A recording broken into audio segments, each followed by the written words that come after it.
morning, everybody. Welcome to the Trading Market Technicals morning call video for Friday, January 18th. Just a quick note, today is options expiration, so make sure you're aware of that when you're trading today. Yesterday, we had a real nice day. Markets broke out of this consolidation range that I've been speaking about since the beginning of the new year, 2013. Quick rundown, S&P up 8, NASDAQ up 19, gold up 8, and Dow up 84. S&P actually made 5-year highs. Pretty unbelievable to realize that how the economy has been moving along, that S&P made 5-year highs. And again, the markets are a discount mechanism, so they look further out, 1 to 2 years. So that's the reason why we're actually at these levels. And of course, our great accommodation from the Federal Reserve printing a ton of money and squeezing everybody to put their money in the market, creating that wealth effect. That's the reason why we're up at these levels. Otherwise, we'd be way lower than where we are now. Just want to recap yesterday really quick on some numbers. Philly Fed was a big miss, and that's really actually a disappointment. U.S. manufacturing actually is continuing to be soft, obviously during the Hurricane Sandy, and we'll have to see if that actually makes some sort of an impact, because if U.S. manufacturing doesn't start picking up soon, that's going to put definitely a damper fundamentally in the markets itself. Now, initial jobless claims was actually its lowest, so that actually was a big plus for the market, and they kind of sidestepped what the Philly Fed came in at and ended up buying the market and pushing the market higher. Now, we did have a little bit more volume, but again, guys, the market has been grinding up higher on no volume, and I want to run through some of these indicators again, like I mentioned, and some of them are monotonous, but it's repetitive, and we need to continue to watch and see where these indicators are going. Now, we are overbought, grossly overbought, and in an uptrend, we could stay overboard for quite some time, and that's why I never say look to short the market here, look to do this. If you're swing trading, we have a lot of swing traders and position traders as well that follow us. I would say continue to tighten your stops as the market continued higher. If you don't want to put your stops in place here and actually have a stop, then maybe buy some protection. That actually, VIX is very cheap here, so buying some puts here for insurance makes you sleep better at night. Now, real quick, today we do have Michigan sentiment at 9:55. That's going to be, it usually is some sort of a market mover. You get a little bit of a reaction, nothing really that big. And earnings season is upon us, as you know. So if you are holding a position, please check your earnings calendar. Make sure you don't want to be holding through that without at least any kind of hedge. All right, so now let's get into the charts, and I want to show you what I've seen and what is developing. And I see continued signals, red flags coming up saying that, look, we're definitely due for a pullback. And there's no question about it. Everyone doesn't have to be a perfect market technician to say that we're due for a pullback, and it's the timing of the effect of it. But I want to just show you what we're looking at here, and you can see where we do. We can get a pullback at any given day. That's why I say that buying longs up here, unless you're day trading, totally different. But if you're looking for a position and adding onto your positions, up here without at least some sort of a pullback, which we did mention a couple weeks back, we're looking for a 1 to 3 day pullback, and we did get one, which was less than 1%. To me, that's not even a pullback. So I like to see us, dip 2, 3, 4, 5%, and start adding to your long position, or building a small position and then look for that test of the highs at that 1575 area, 1570 area. Then I think the market would have a decent correction if we were to get up there without any type of catalyst that the markets would reverse. And we don't have one now. So the sellers have dried up and the market just continues to grind higher. And that's why, to me, managing risk is very important, especially in this type of environment. Nothing to do, cash as a position. Please keep that in mind. NYMO, we'll take a look at our NYMO McClellan oscillator.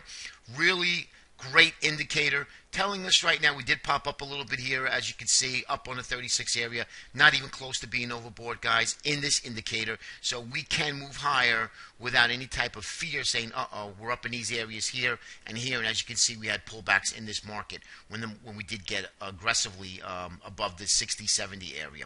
So again, still have some room here. Now, I've showed this chart many times.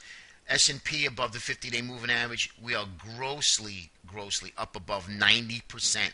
And as you can see here, and every time we get into these areas, we'd get pullbacks here. And as you can see here, and now we're back up above it again. So again, to me, tells me a word of caution. I would tighten up your stops and or again buy some protection on your portfolio, on your long portfolio. But as you can see here, we are at these areas again where they have signaled, have sell signals in the market.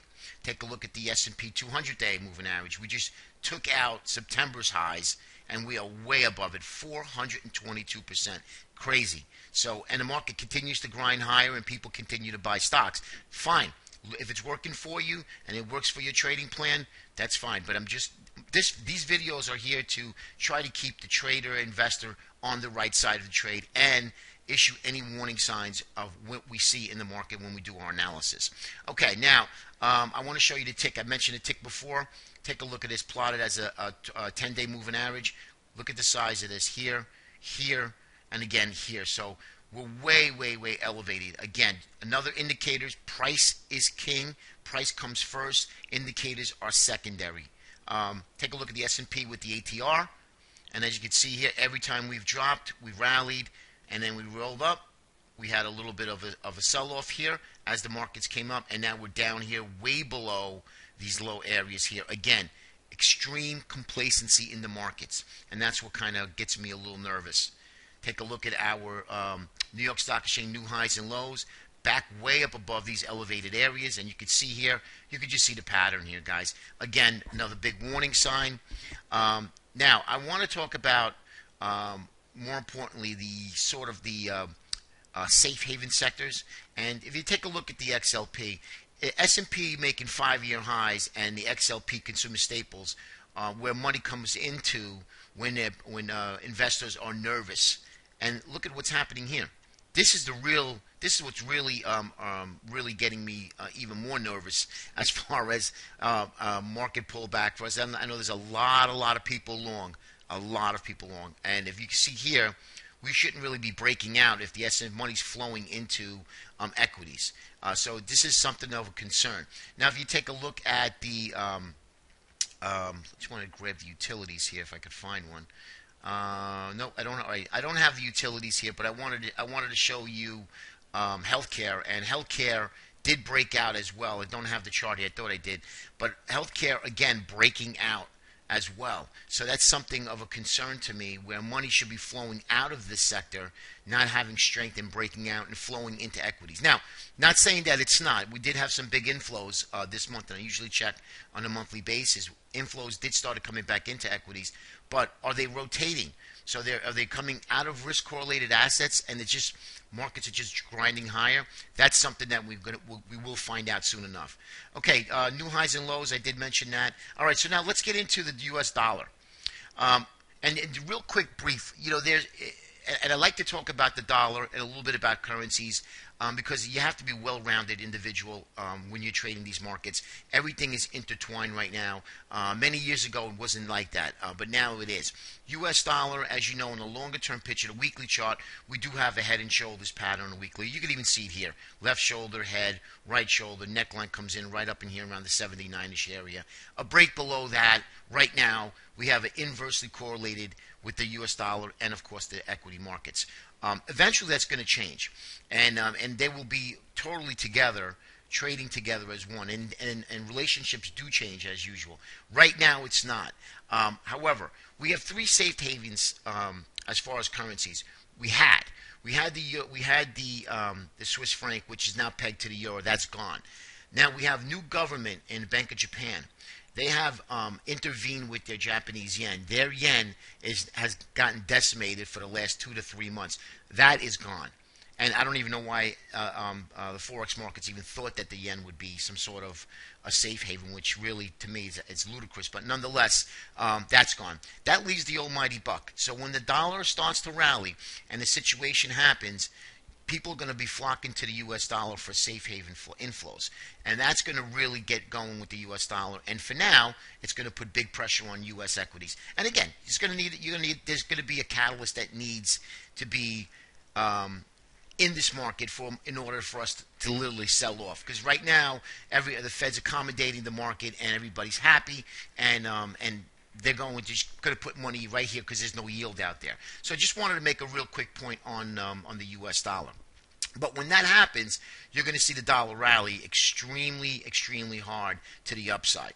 But again, that's when that happens, okay? So just keep that in mind. All right, now let's run into the index. So you can see here from the beginning of the year, right? From the beginning of January, we had that big up day, January 2nd, and look what happened. We literally stayed sideways, and we consolidated up here. We broke above this range, and yesterday we did break out, and then, of course, some profit taking at the end of the day. So really not much to do unless you're a scalper. If you're a scalper, you're having a great time. But if you're, a regular day trader looking for larger moves, you're not really doing too much, and it's okay, and that's fine. I like to stay in cash, try some small trades, see if they work out. And if they're not working out, take a step back and then look for other alternatives. Now, take a look at our SPY chart. Here's the spiders. Here's the consolidation we did break out above, and here's that big gap area. Remember the gap. Now, we had some decent volume yesterday. So this is a bullish configuration here, as you can see. We have our left shoulder head, inverse head and shoulders, measured to 151. We're at 148. We could easily get there in a couple of days the way the market's been going. But our indicators, again, are grossly overbought, up at 97. MACD's way up above here. But again, I like to show the spiders because of the volume. And our volume here, big, nice little move higher to the upside. Eventually, the market, I think, will capitulate to the upside, and then we'd get a decent-sized pullback and a correction. Until that happens, trend is up, trend is your friend. Now let's take a look at the S&P cash. You can see here we had a nice little, sort of like a bearish rising wedge up in here, and that's only valid when we break the lower trend line. So that has not happened, and we took out this area here, 5-year highs, and you can see, look at what's happening on the CCI. Every time we rallied, we've actually got above 100, and then we actually stalled here, and then we got above 100 briefly, and then we pulled back, and as the market is rolling up, the CCI hasn't even gone above 100. That means that momentum is definitely waning. So again, using a word of caution, a trader, for me, looking at these charts saying, okay, well, I'm definitely not going to be building positions here, but I'm just going to be looking for day trades intraday and using caution and being prepared for anything to happen to the downside. As of right now, risk remains to the upside as far as risk assets. People are going to be buying risk, and that's what they're doing. But to me, we have extreme complacency in the markets, and I keep mentioning that. So that's a big, big red flag for me. So please just be careful when you're trading during the day. And, of course, when you're holding positions. All right, yesterday I mentioned, okay, we have some negative divergence forming in a 60-minute. And as you can see here, MACD, our RSI, and then we popped up. So this here did not play out, so I'm going to remove this for now. But we do have this trend line forming here. So let's take a look. Anything on a closing basis, breaking the 60-minute chart, call it 1467 right now in the S&P, would be really interesting. And, of course, we need follow-through for the previous day. Okay, S&P 30-minute with the Bollinger Bands. Bollinger Bands have tightened and tightened, and we did break out. Remember I said on previous videos, guys, this type of indicator does not really tell you what direction the breakout is. But obviously, if we're consolidating on the upper end of the range and we are in an uptrend, best guess is going to be that we're going to pop to the upside. And sure enough, we did. And now we're back up above these ranges again. So now the Bollinger Bands have widened. And now we're going to continue to see how this will react as far as, do we stay back above these areas? Today, I don't expect too much today, unless, again, something happens. But usually with options expiration, you get a good 2-3 hours of trading in the morning. And then pretty much the rest of the day is really just a continuation pattern of the overall trend for the day. Okay, take a look at diamonds, same thing. Nice big move up on the diamonds here, approaching resistance. Look at our volume profiles right up above here. So, again, grossly overbought. We did have a little bit of pickup in volume. But, guys, here, I'd love to see this come into the 20-day moving average, at least try to fill the gap. And then we can look to get long for some swing trades. The IYT, which is the transports, one of the leaders that we follow, doing fantastic. Again, look at this in a big channel, breaking up higher again, grossly overbought. 99 in a stochastics out of 14.3. So again, just a word of caution here if you're looking to trade the transportation, but definitely a leader. If the transports are moving higher, markets generally will follow suit, as well as the Russell. Russell, our secondary leader here, moving higher, inverted head and shoulders. Our pattern is 89.50. We're almost there, guys. We're literally almost there. Another push, another maybe 1 or 2 day push, and then we'll probably end up getting there. But look at the volume here. Volume really better than the previous day, but average volume. So again, not that great, but looking constructive to the upside. The overall picture itself in the market is constructive. And usually on Mondays I do a big picture. So longer term, the markets are right now looking really good to continue to move higher. But we want to see a pullback. We don't want to be adding way up here where there's a lot of longs. If this market rolls over, there's going to be a lot of longs that are going to be trapped at these levels. All right, let's take a look at Apple. Apple took a break from the big day. Here's just a weekly chart.